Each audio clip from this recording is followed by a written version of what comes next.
judge. I am serious, and I am presiding over this courtroom. Today, we have the matter of planet Earth, aka Mother Nature, or Mother Earth as plaintiff, versus humanity, the defendant. Are both parties present today? Yes, that's here. The complaint against the complaint against Mr. I object. I haven't read the complaint.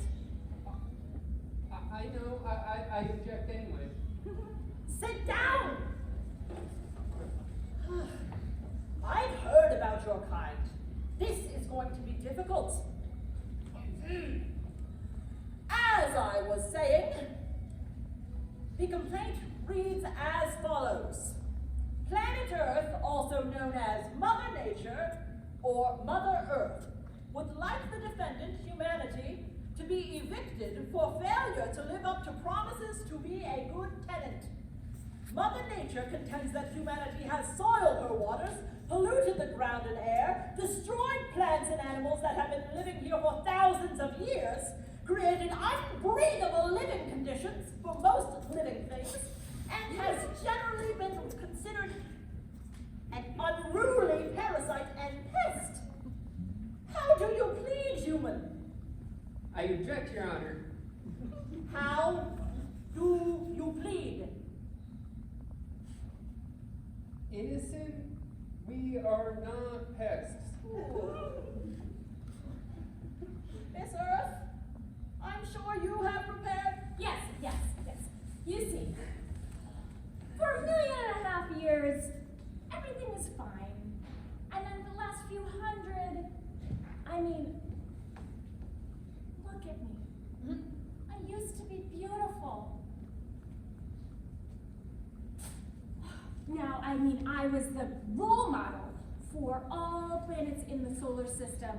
I had clean water and pure air and the perfect soil. I mean, we were coexisting peacefully for eons, but now...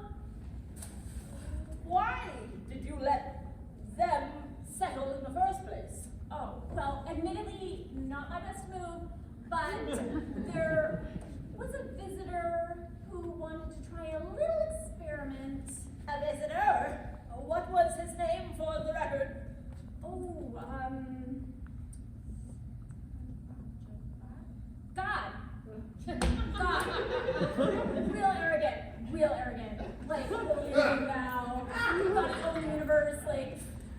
But you agreed to let God drop in these humans. Well, it was supposed to be a small-brained creature, like, you know, the whole experiment was to see if they could become more intelligent and smart. Species have been coming and going for thousands of years, for millions of years, so it's, I mean, I just figured it wouldn't be a big deal, what the hell? My bad. But, I mean, they were really cute when they were swinging on trees and eating berries and stuff. Hey, you learned how to walk. That was pretty cool. Sit down! And why didn't this God choose any of the other planets to do this experiment on? Well, he said that I was special. He said that no other planets had the right climate. So, you know, though, I probably should have suspected something was up when he was like, good luck, and then just like peaced out. Things were fine for millions of years. What happened?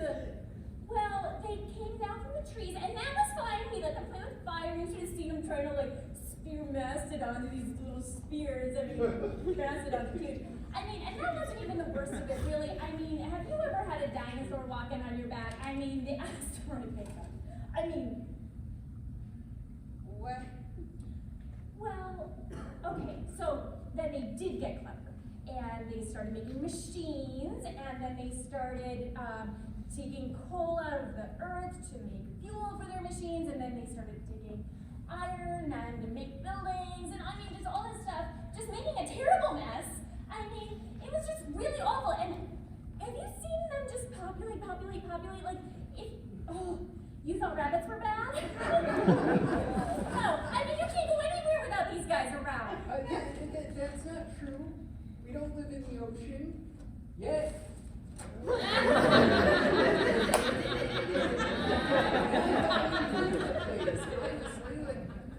mean, you have all this space.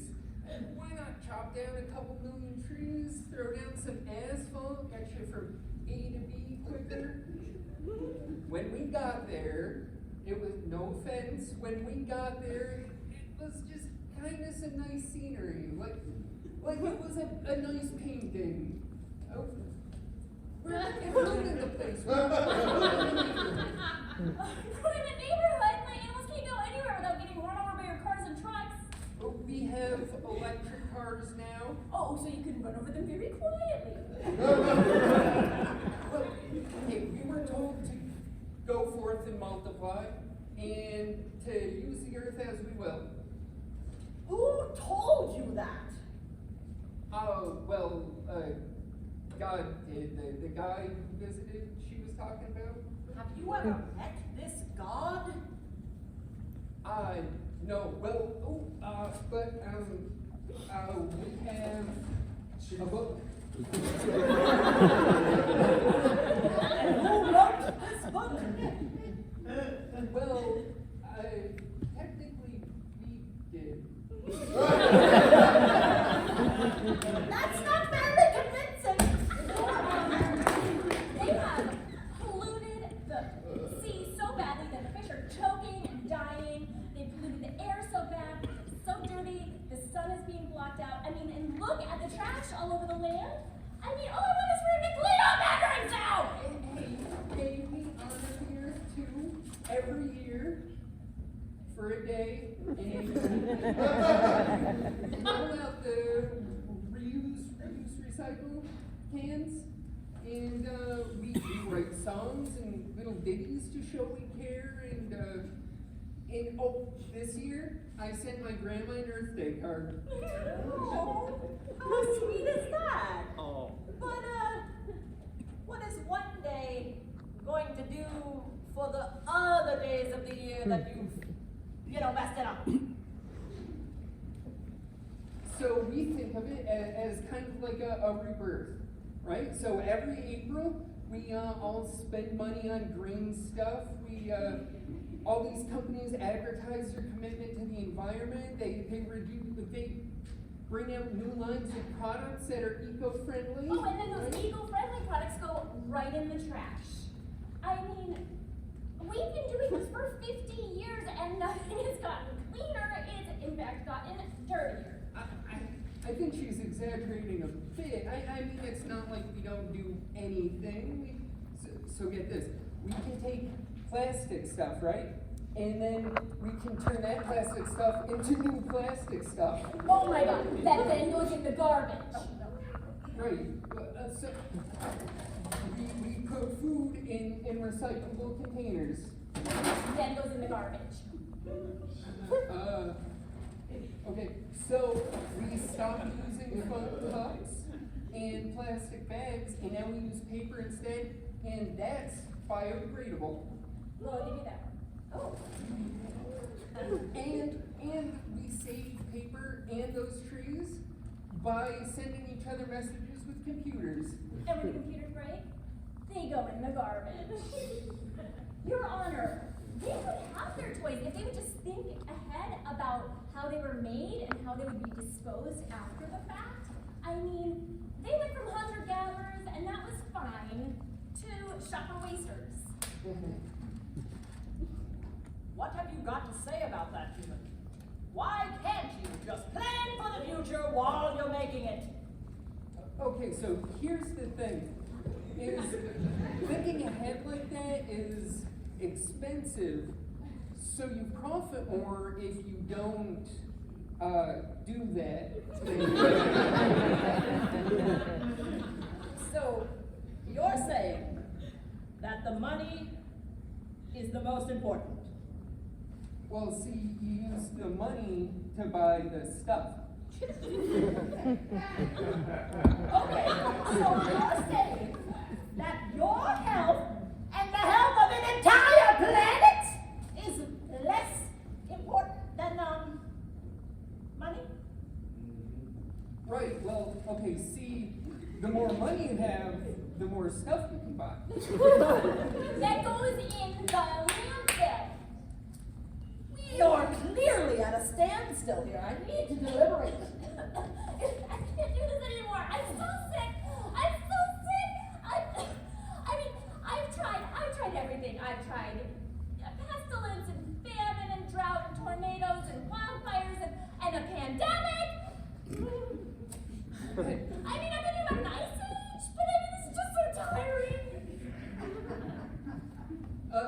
Your Honor, it's not that we're not trying at all. I mean, some places they use wind or solar. Some people even use geothermal.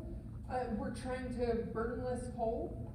Well, and, you know, that's great, but it comes in little spurts. You get one leader who is progressive and thinking and, you know, innovating, and then they get voted out by, I mean, do you even call them humans? Yeah.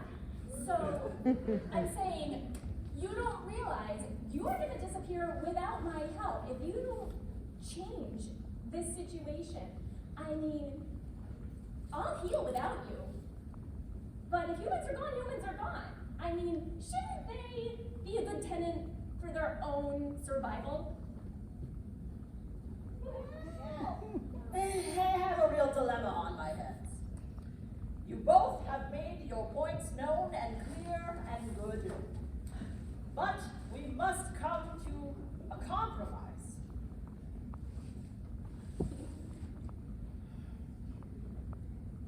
Here is my decision.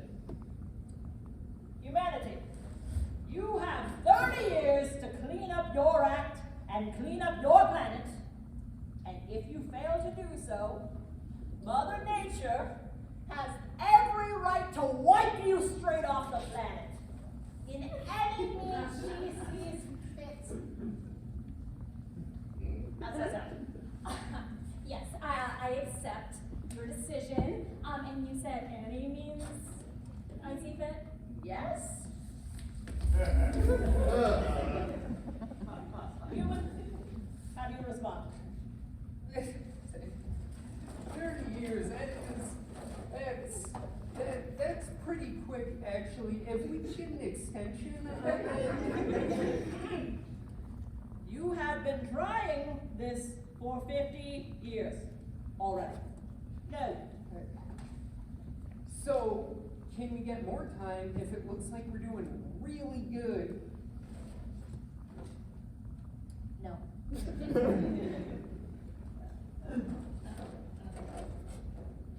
Can we? No. We accept.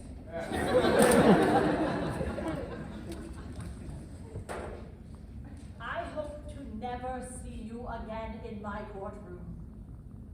Case closed.